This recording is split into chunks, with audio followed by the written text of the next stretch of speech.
I want to know what advice you have for someone like me who's in a partnership with someone else. Hmm.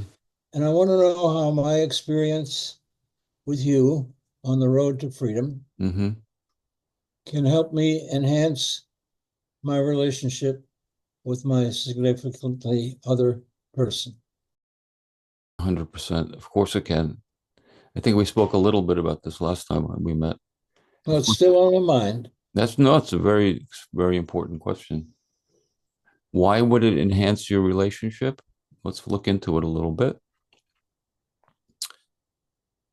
The normal, what I call liberation or freedom, is the natural human condition of health.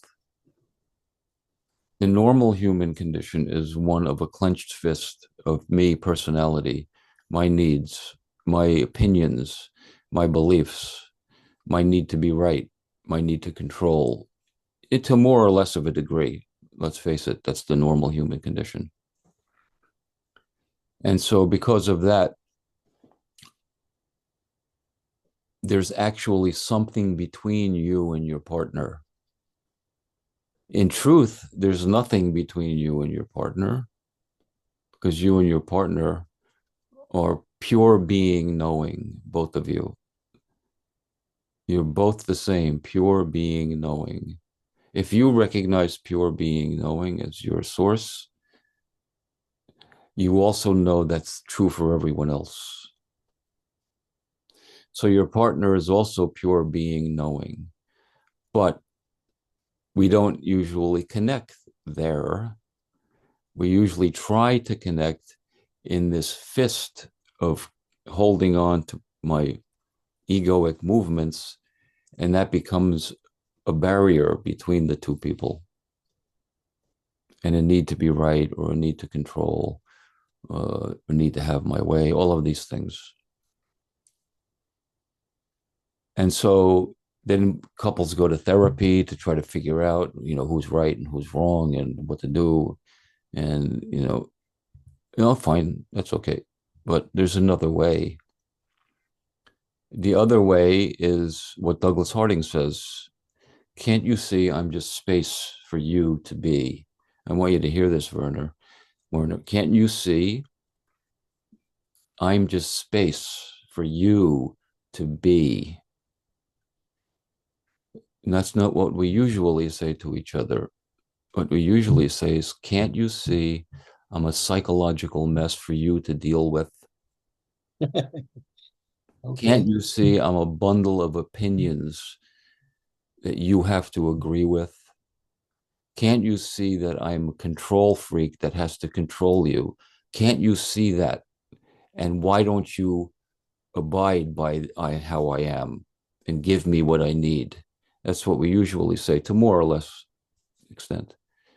But Douglas Harding says, can't you see I'm nothing? I'm just space for you to be pure being, knowing my essential being, your essential being, your partner's essential being.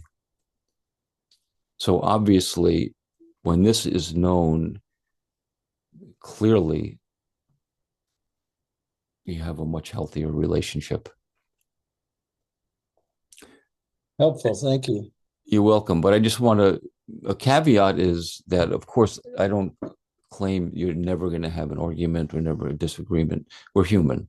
We're not perfect, but it's a movement towards health more and more when this as this recognition becomes more and more your being really becomes a real paradigm shift, which is the work I do on retreats and intensivists, really help create a real genuine paradigm shift, not just some kind of information or knowledge or a quick experience like we have just now at the beginning of this call, but an actual paradigm shift where that becomes more your being.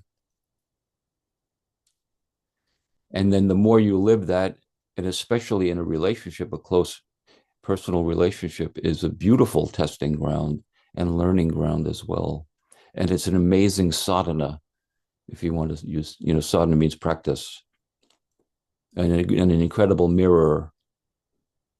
Because if you want freedom and peace and love, because all this is love, If you want love and you want love in your relationship, then you know where that is.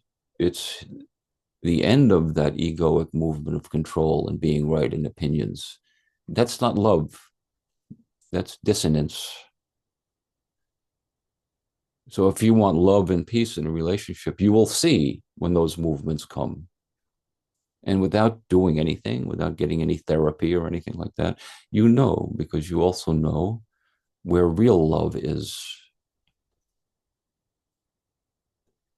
And as you become this, as this becomes more and more your being, the paradigm shift happens, this becomes more and more your being, then naturally those things peel off and you become more and more free and open and loving in your relationship. So the answer to your question, yes, is hugely important. Thank you. Thank you, Warner. And your partner has also been working with me for a while now, so you know she's already understands all of this. And I'm trying to get there. Yeah, it's okay. That's great. I know you're here the last few open meetings. It's wonderful. You don't have to try too hard. I don't want you to try too hard. I just want you to recognize what I share. That's all.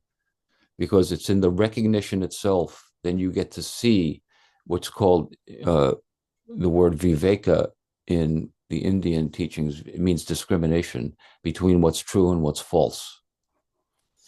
So I don't want you to work too hard. I want you to recognize the truth of freedom, peace, and love. And it's not that it's false, because it's also appearing, but just to use a word, the falseness of the egoic movement that separates and creates dissonance. So the more you recognize this, the more viveka or discrimination you have.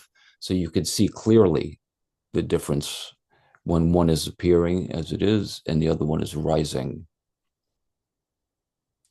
So yeah, I know you're committed. That's great, Werner. You're doing great, man.